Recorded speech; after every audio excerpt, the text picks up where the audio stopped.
هو محمد بن عبد الله بن عبد المطلب بن هاشم بن عبد مناف بن قصي بن كلاب بن مرة بن كعب بن لؤي بن غالب ابن فهر ابن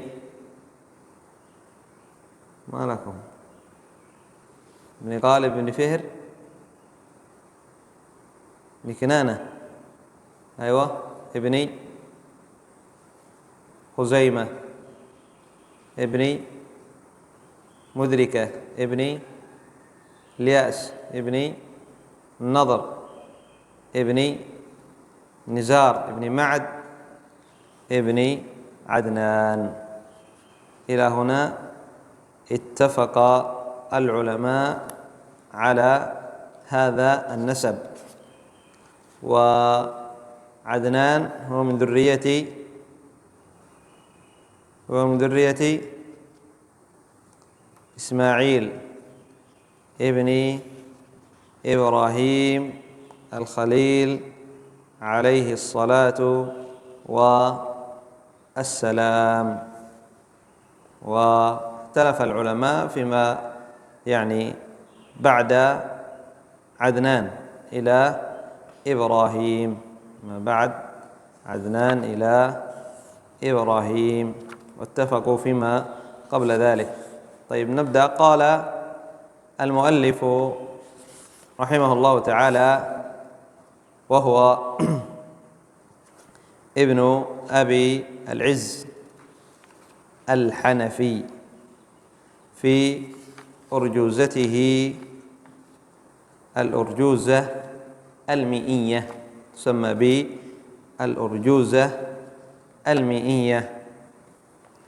قال: الحمد لله القديم الباري، ثم صلاته على المختار. الحمد لله. بدأ الناظم رحمه الله تعالى بالحمد، لأن هذا هو طريقة العلماء قديما وحديثا في ابتداء كلامهم بالحمد بعد بسم الله الرحمن الرحيم. الحمد لله القديم الباري. وهذا منه ابتداء بكتاب الله وسنة النبي صلى الله عليه وسلم. فالقرآن يبتدئ بالحمد، الحمد لله رب العالمين، سورة الفاتحة، وكذلك كثير من الصور. وكذلك النبي صلى الله عليه وسلم عندما راسل الملوك كان يبتدئ مراسلاته ورسائله بالحمد، بسم الله الرحمن الرحيم، الحمد لله رب العالمين. القديم جاء في بعض النسخ القدير، ولعل هذا هو الصواب. والقديم ليس من أسماء الله عز وجل، ويصح الإخبار كما جاء عن ابن القيم وغيره، يصح الإخبار عن الله عز وجل بهذا، بالقديم، وليس هو من أسماء الله. فقد ذكر هذا الإمام ابن أبي العز له شرح على كتاب الطحاوية، العقيدة الطحاوية، فذكر أن هذا ليس من أسماء الله عز وجل، ولكن لا مانع أنه يخبر بهذا، فباب الإخبار أوسع من باب الصفات.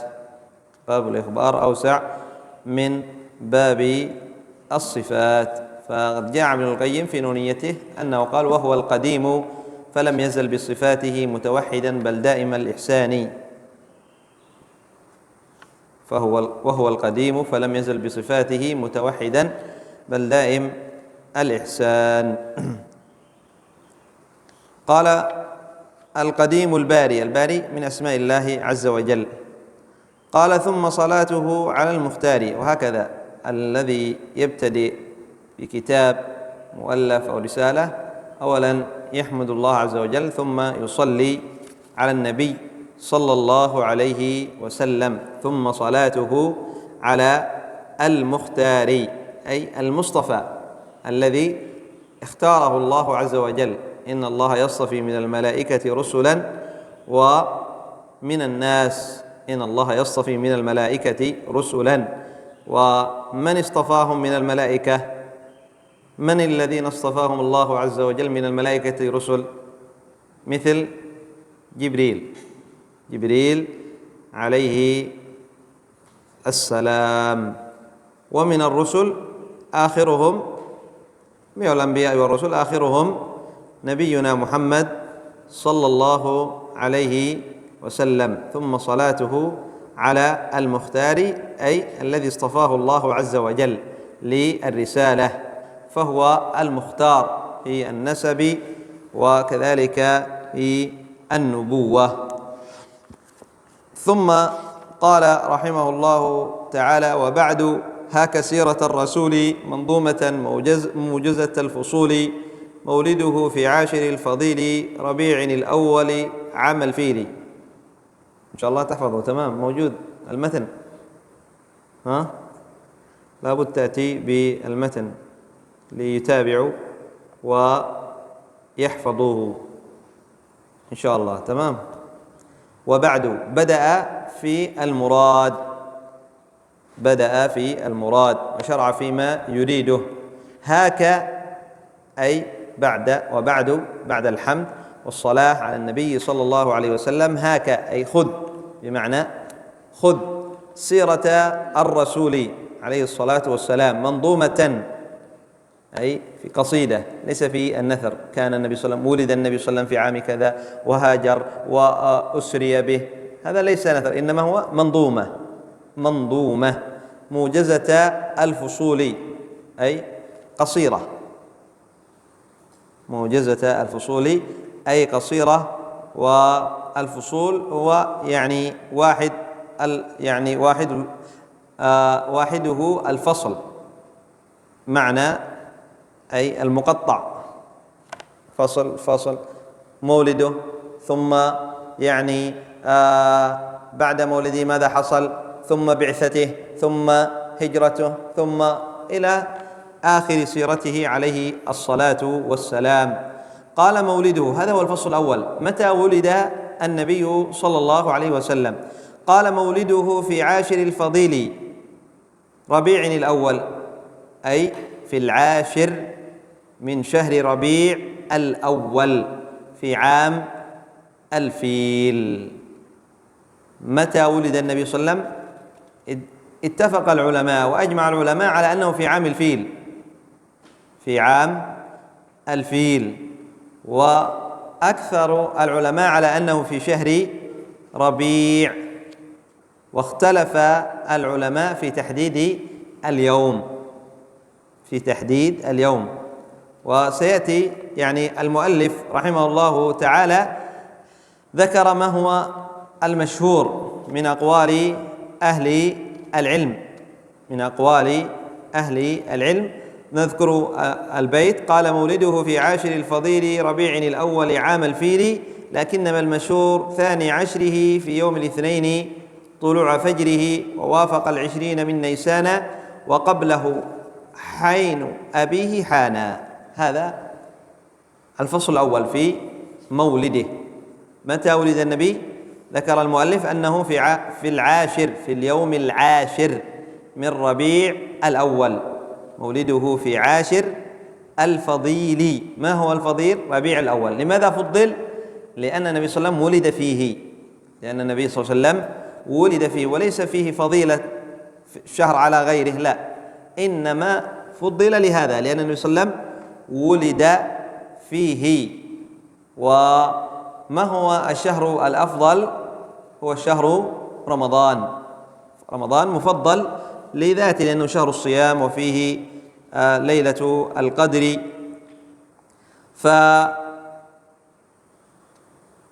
يعني اتفق العلماء على أن النبي صلى الله عليه وسلم ولد في عام الفيل. ما عام الفيل؟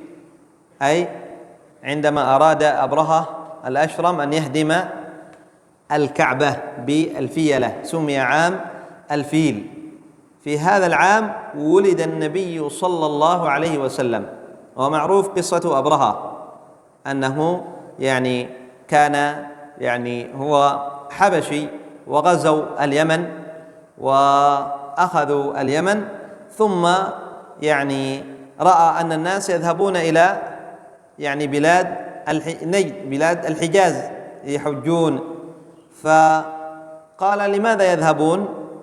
فأخبروه أن هناك كعبة وهم يحجون إليها، فبنى كعبة عظيمة، يعني بنى يعني كعبة على نسميها من باب التسمية، بنى بناء مثل الكعبة كبير جدا، حتى كان الرأي إذا نظر تسقط يعني عمامته من طولها، ومنع الناس من الذهاب إلى يعني الكعبة وقال حجوا هنا. فغضبت العرب لذلك، لأن هذا الدين آبائهم إبراهيم عليه الصلاة والسلام. جاء رجل من العرب وتقوط في الكعبة، في هذه التي بناها أبرهة، فعل القائد ثم ذهب في الليل خلسة وما أحد. فلما علم أبرهة بذلك غضب بهذا الفعل، غضب، قال من هذا؟ فأخبروا يعني أنه غضب لذلك، ثم جهز جيشا كبيرا وأخذ معه يعني فيلا عظيم كبير. فيل، عرفتم الفيل صح؟ كيف شكله؟ كيف شكل الفيل؟ ها؟ أنا أريد هؤلاء الذين ما يفهموا العربية. كيف الفيل؟ كيف شكل الفيل؟ ها؟ اسمه كذا. فأخذ فيل عظيم كبير معه وجيش كبير. كان يعني العرب غضبوا لذلك، أرادوا أن يقاتلوه، فكانوا يعترضونه في الطريق، فكلما خرجت إليه قبيلة يريد أن يمنعوه يعني يهزمهم ويمشي، حتى وصل إلى يعني قريب يعني الكعبة. فحصل منه أن دعا يعني جد النبي صلى الله عليه وسلم، دعا جد النبي صلى الله عليه وسلم عبد المطلب، أخبره وقال له. فعبد المطلب يعني أخذ عليه يعني جيش أبرهة من الإبل، 100 من الإبل أخذوها، فجاء يطلب، فقال يعني أنا جئت، قال له أبرهة أنا جئت لأهدم يعني الكعبة، بيت يعظمه وهو يعني آباؤك وأجدادك، وأنت يعني تسألني عن إبل. قال أنا رب إبلي، أي أنا مالك لإبلي، وللبيت رب يحميه، نحن لا نستطيع أن نواجهه لأن جيشه كبير، وكان يعني قريش صغيرة، قبيلة صغيرة. فقال ذهب عبد المطلب وأخبر من كان في مكة أن يخرجوا إلى الجبال لأجل ألا يؤذيهم جيش أبرهة. فقال بمعنى كلام أبرهة من الذي سيحميه مني، أو بمعنى كلامه. فلما أراد أن يهدم الكعبة توجه في اليوم الثاني الذي أراد أن يهدم فيه الكعبة، أقاموا الفيل، فإذا وجهوا إلى الكعبة يجلس. ما معنى يجلس؟ ددوب، أيوة. وإذا وجهوا إلى المشرق قام ومشى، إلى المغرب قام ومشى، إلى الشمال، إلى اليمين، إلى الشمال، إلى الخلف يقوم ويمشي. أما إذا وجهوا إلى الكعبة يجلس. ثم بعد ذلك أرسل الله عز وجل عليهم الطير. وهناك صورة صح في القرآن، ما هي؟ سورة الفيل. ألم ترى كيف فعل ربك أصحاب الفيل ألم يجعل كيدهم في تضليل. ففي هذا العام ولد النبي صلى الله عليه وسلم، يسمى عام الفيل.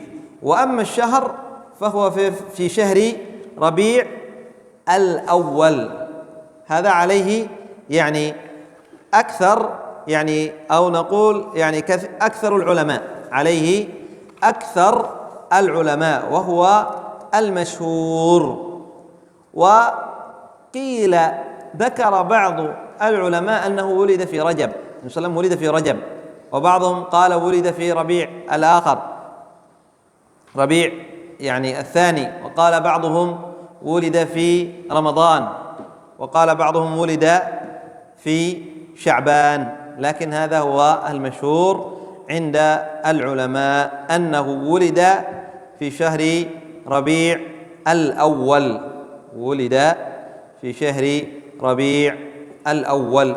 قال مولده في عاشر، هذا هو الذي اختاره المؤلف، أنه ولد في العاشر، أنه ولد في العاشر من ربيع الأول. العاشر سبله.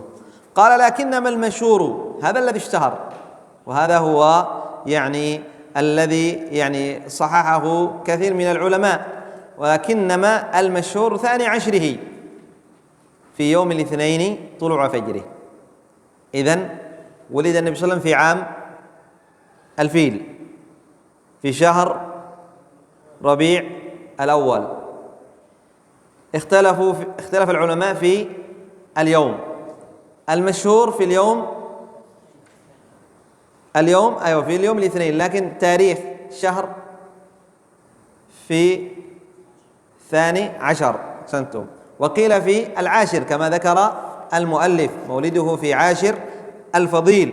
وقال بعضهم أنه ولد في 8 من ربيع الأول، ولد في 8 من ربيع الأول. وقيل ولد في يعني بعد ليلتين ذهبتا من ربيع الأول. وقيل ل17 ليلة خلت من ربيع الأول، يعني قيل في 19 في 19، وقيل في الثالث في اليوم الثالث من ربيع الأول، وقيل في يعني في 22 من ربيع الأول، قيل في 18، وقيل في 19، وقيل في يعني 22 من ربيع الأول. اختلف العلماء في يوم مولده، لكن المشهور الذي اشتهر أنه في 12، لكنما المشهور 12 في يوم الاثنين طلوع فجره، في يوم الاثنين. إذن في عام الفيل في شهر ربيع الأول، مع اختلاف في يعني المشهور في 12، وقيل في 8 من شهر ربيع، وقيل في 18، وقيل في 19، وقيل في يوم 22 من ربيع الأول. واليوم ولد يوم الاثنين. أما يوم الاثنين هذا يعني لا خلاف فيه لثبوت ذلك عن النبي صلى الله عليه وسلم. سئل عن صيام يوم الاثنين قال ذلك يوم ولدت فيه. النبي صلى الله عليه وسلم ولد يوم الاثنين. سئل النبي صلى الله عليه وسلم عن فضل الصيام، يعني لماذا يعني عن صيام يوم الاثنين، لماذا نصومه وما هو الفضل في صيام يوم الاثنين؟ قال ذلك يوم ولدت فيه. قال ذلك يوم ولدت فيه. قال في يوم الاثنين طلوع فجره، أي عند طلوع الفجر، طلوع فجره. ثبت ذلك في حديث أبي قتادة، وفيه ذكر اليوم هذا الذي تقدم معنا، حديث أبي قتادة ذلك يوم ولدت فيه. ونقل ذلك الإمام الذهبي عن الزهري عن سعيد بن المسيب أنه صلى الله عليه وسلم ولد عند إبهرار النهار، أي إبهرار عندما انتصف النهار، ولكن ذكر المؤلف هنا عند طلوع الفجر. ووافق 20 من نيسان، وقبله حين أبيه حانا. ووافق مولده ووافق 20 من نيسان، هذا بالشهور الشمسية، 20 من نيسان، من شهر نيسان، فكانت يعني ل20 مضت من هذا الشهر، 20 من شهر نيسان. وقد ذكر يعني الإمام الذهبي رحمه الله تعالى أن شهر نيسان في تلك السنة في عام الفيل وافق شهر رمضان، فلذلك بعض أهل العلم ذكروا أن النبي صلى الله عليه وسلم ولد في رمضان. قال يعني الإمام الذهبي رحمه الله تعالى: نظرت في أن يكون صلى الله عليه وسلم ولد في ربيع وأن يكون ذلك في 20 من نيسان، فرأيته بعيدا من الحساب، يستحيل أن يكون مولده في نيسان إلا أن يكون مولده في رمضان. إذا كان في رمضان في عام الفيل وافق نيسان شهر رمضان، وافق شهر نيسان شهر رمضان. وقال محمود يعني باشا الفلكي أنه قارن تاريخ مولده مع الميلادي، الشهر الشمسية تسمى الميلادي، فظهر له أن مولده صلى الله عليه وسلم كان في 9 من ربيع الأول الموافق 20 من نيسان عام 571 ميلادي، 571 ميلادي. يعني نظر، هذا عالم فلكي نظر في التاريخ فرأى أن 20 من نيسان يوافق في عام الفيل في 9 من ربيع الأول، 9 من ربيع الأول. قال: وقبله حين أبيه حانا، أي أن أباه مات. حين بفتح الحاء معنى موت، حان حين معنى الموت بفتح الحاء، بفتح الحاء معناه الموت، أي أن أباه مات قبل ولادته صلى الله عليه وسلم. مات أبو النبي، ما اسمه أبو النبي؟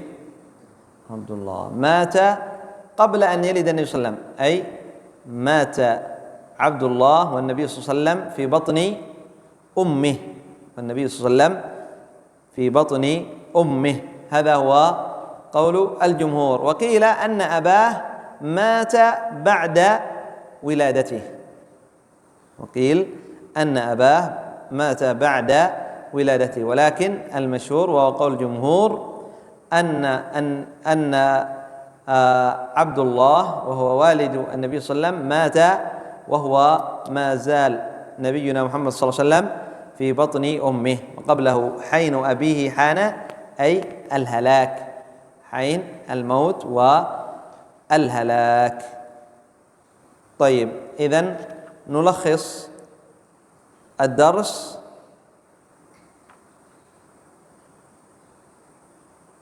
في أولا مولد النبي صلى الله عليه وسلم في عام الفيل في شهر ربيع الأول، في تاريخ كم من ربيع الأول؟ 12. هذا هو المشهور، هذا هو المشهور. وفي يوم الأسبوع في يوم الاثنين. ومات أبوه ووافق يعني في الميلادي وافق 20 من نيسان، وافق 20 من شهر نيسان، شهر من شهور السنة الشمسية تسمى الميلادية. وأيضا مات أبوه وهو في بطن أمه، وهو النبي صلى الله عليه وسلم ما زال في بطن أمه، ما زالت أمه حامل به. وهنا يعني فائدة في مسألة مولد النبي صلى الله عليه وسلم. قلنا أنه ولد في شهر ربيع الأول، مع أنه يوجد خلاف، صح؟ قلنا بعض العلماء قال أنه ولد في رجب، وبعض العلماء قال ولد في ربيع الآخر الثاني، وبعض العلماء قال ولد في رمضان. وأيضا اختلفوا في شهر، أكثر العلماء على أنه في شهر ربيع الأول، في شهر ربيع الأول، لكن اختلفوا في أي يوم. فبعضهم قال المشهور هو في 12، وبعضهم قال في 10 كما ذكر المؤلف، مولده في 10 الفضيل ربيع الأول في 10، وبعضهم قال في 8، وبعضهم قال في 9، وبعضهم قال في 17 أو 18، وبعضهم قال في 19، وبعضهم قال في 22. اختلفوا، ليس هناك يعني إجماع من العلماء، وليس هناك دليل كما هو الدليل على أن النبي صلى الله عليه وسلم ولد يوم الاثنين. النبي صلى الله عليه وسلم سئل عن صيام يوم الاثنين قال ذلك يوم ولدت فيه. فهنا يعني تنبيه ما هو على خطأ من يحتفل ويقولون مولد النبي صلى الله عليه وسلم، صح؟ هذا خطأ. هناك خلاف بين العلماء، هل ولد في ربيع الأول أو يعني في رمضان؟ إذا سلمنا أنه في ربيع، هل ولد في 12 أو في 10؟ خلاف، صح المشهور، لكن هناك خلاف. لكن الذي هو ثابت بدون شك أن 12 من ربيع الأول كان ماذا؟ موت النبي صلى الله عليه وسلم، هذا بدون خلاف مجمع عليه. 12 من ربيع الأول مات النبي صلى الله عليه وسلم، لا خلاف. إذن فلماذا تحتفلون في هذا اليوم؟ سؤال. نحن نحب النبي، أقول نحن نحب، لا يجوز. النبي صلى الله عليه وسلم أنتم لا تحبون النبي، طيب يعني نحن لا نحب النبي صلى الله عليه وسلم. هذا اليوم يعني إذا كان يصح يوم حزن نجعله يوم حزن. إذا نحن بمعنى كلامكم أنكم تحبون النبي صلى الله عليه وسلم تجعلونه يوم حزن، مع أنه لا يجوز، لأن الصحابة لم يتخذوا ذلك اليوم يوم حزن، لم يتخذوا ذلك اليوم يوم حزن.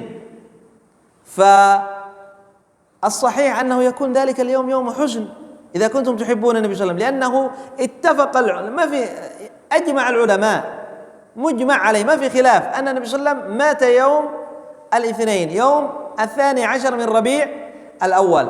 إذن فيا من تحتفلون، هؤلاء يحتفلون إذا قلنا الصحيح الأقرب أنهم يحتفلون بحياته أو بموته.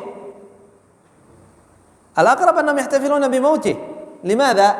وإن كان هؤلاء يزعمون أنهم يعني يحتفلون بمولده، لكن من الذي أسس أصل التأسيس هذه البدعة؟ أصل من أسس هذه البدعة أصلهم الفاطميون، هم من أسس هذه البدعة. لم تكن في القرون المفضلة، يعني 300 سنة من يعني الهجرة، 100 سنة 200 300 سنة، هذه لم تكن بدعة المولد موجودة. بعد 300 سنة جاء هؤلاء الفاطميون وفعلوا هذه البدعة. إذن هؤلاء بعد 300 سنة، ما بعد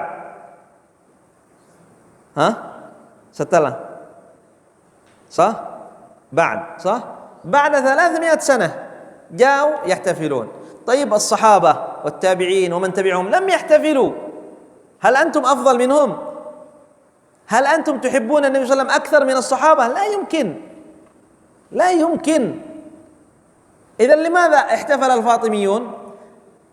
الصحيح أنهم احتفلوا بموته، لأن هؤلاء هؤلاء الفاطميين أكثر من اليهود والنصارى. هؤلاء لا يعترفون بنبوة محمد صلى الله عليه وسلم، هؤلاء لا يعترفون بنبوة النبي صلى الله عليه وسلم، ويقولون هؤلاء يعني منهم النصيرية يقولون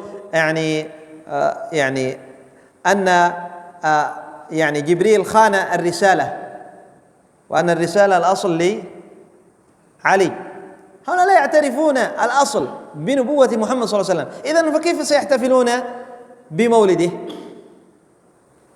هؤلاء الأصل احتفلوا بموته، وإنما لأجل أن يلبسوا على جهال المسلمين، على الجهال من المسلمين، قالوا نحن نحتفل بمولده، نحن نحتفل بمولده. وهذه البدعة قد يعني مر فترة يعني احتفل بها الفاطميون فترة، ثم يعني منعت في بلاد المسلمين، بعض بلاد المسلمين، فجاء يعني يهودي، جاء أحد من الكفار من اليهود أو من النصارى فرآهم، لماذا؟ قالوا نحن نترك هذا، فقال لهم لابد أن تحتفلوا بمولد النبي صلى الله عليه وسلم، مولد نبيكم، يعني لابد من الفرحة. فأعادها لهم هذا الكافر وصدقوه وأعادوا ورجعوا يحتفلون بهذه البدعة. وإلى الآن ما زال هؤلاء الجهال، وبعضهم يعني لا نقول هؤلاء يعني كلهم جهال، لا، بعضهم يعرف ولكن لربما لأجل يعني يشتهر أو لأجل مصلحة أو أنه مدسوس على الإسلام وعلى أهل الإسلام، أو لأجل المال، بعضهم لأجل المال يحتفلون على حد زعمهم بمولد النبي صلى الله عليه وسلم، والصحيح أن هذا أقرب، أنهم يحتفلون بموته. ولذلك ما عند هؤلاء دليل، ما عندهم دليل في هذه البدعة. وإذا يعني جئت تقول لهم لماذا، يقولون نحن نحب. إذا أنكرت عليهم أنتم لا تحبون النبي، طيب محبة النبي صلى الله عليه وسلم يعني في المولد فقط، إذا لم نفعل المولد نحن لا نحب النبي، وإذا فعلتم المولد أنتم تحبون النبي، نعم هذا من حقه. بل بعضهم وصل به يعني الأمر والعياذ بالله إلى يعني شيء منكر، يقول ولو قال لنا نبينا محمد صلى الله عليه وسلم لا تحتفلوا بمولدي لاحتفلنا. هذا كفر، هذا معناه مخالفة النبي صلى الله عليه وسلم. هذا الفعل وهذا القول كفر، مع أنه يعني لا يكفر صاحب هذا القول، لا نقول هو كافر، لا، لكن نقول هذا القول كما يقول يعني كما ذكر شيخ الإسلام محمد عبد الوهاب، ذكر نواقض الإسلام، صح، قد يعملها الرجل ولكن لا يقال هو كافر، هذا العمل كفر، لكن هل هو كافر؟ هذا للعلماء، هم الذين يقررون هل هذا كافر بعد قيام الحجة عليه وشروط. لكن هذا القول كفر، النبي صلى الله عليه وسلم إذا قال قول هذا لا يجوز ثم أنت تقول نحن نجوزه، إذن هذه مخالفة لأمر النبي صلى الله عليه وسلم وعصيان للنبي صلى الله عليه وسلم ظاهر، يقول لا هذا من حقه، هذا من حق النبي صلى الله عليه وسلم، وإن أمرنا بأن لا نحتفل فهو يريد أن يتواضع، هكذا يقول هذا الرجل والعياذ بالله. هذا كلام يعني ليس بصواب، هذا خطأ، بل كلام يعني كفري، مخالفة النبي صلى الله عليه وسلم بالقول نحن يعني بمعنى لا نسمع كلامه، لا نسمع كلامه، نخالف كلام النبي صلى الله عليه وسلم. والنبي صلى الله عليه وسلم يقول من أطاعني دخل الجنة ومن عصاني فقد أبى، ومن عصاني فقد أبى، أي أنه أبى دخول الجنة، ويدخل أين؟ من لم يدخل الجنة أين سيكون مصيره؟ إلى النار. فأنت تعصي النبي صلى الله عليه وسلم بهذا القول. إذن فخلاصة الكلام أن الاحتفال بمولد النبي صلى الله عليه وسلم بدعة أحدثها من؟ الفاطميون، هؤلاء أكفر من اليهود والنصارى، فكيف سيحتفلون بمولد النبي؟ هؤلاء أكفر من اليهود والنصارى، كيف سيحتفلون بمولد النبي؟ فإذن نقول الأقرب أنهم احتفلوا بموت النبي صلى الله عليه وسلم. فهؤلاء الذين الآن يحتفلون بجهلهم يقولون أنه مولد، نقول أنتم لا تحتفلون بمولد النبي، أنتم تحتفلون بموته، تفرحون بموت النبي صلى الله عليه وسلم والعياذ بالله. وإذا كان هذا يعني إذا كان هذا يعني معتقدهم، قد يكون بعضهم ممن هو مدسوس من اليهود والنصارى هكذا نيته احتفال بموته، فهذا كفر، هذا كفر والعياذ بالله. طيب، نكتفي بهذا القدر إلى هنا. سبحانك اللهم وبحمدك، أشهد أن لا إله إلا أنت، أستغفرك وأتوب إليك. إن شاء الله تحفظوا هذه الأبيات. كم معنا أبيات؟ 5 صح؟ أطبع لهم المنظومة. ووافق 20 من نيسان وقبله حين أبيان. الحمد لله القديم الباري، ثم صلاته على المختار، وبعدها كسيرة الرسول منظومة موجزة الفصول. مولده في عاشر الفضيل ربيع الأول عام الفيل، لكنما المشهور 12 في يوم الاثنين طلوع فجره. وافق 20 من نيسان وقبله حين أبيه حان. 5 أبيات إن شاء الله تحفظونها. تمام.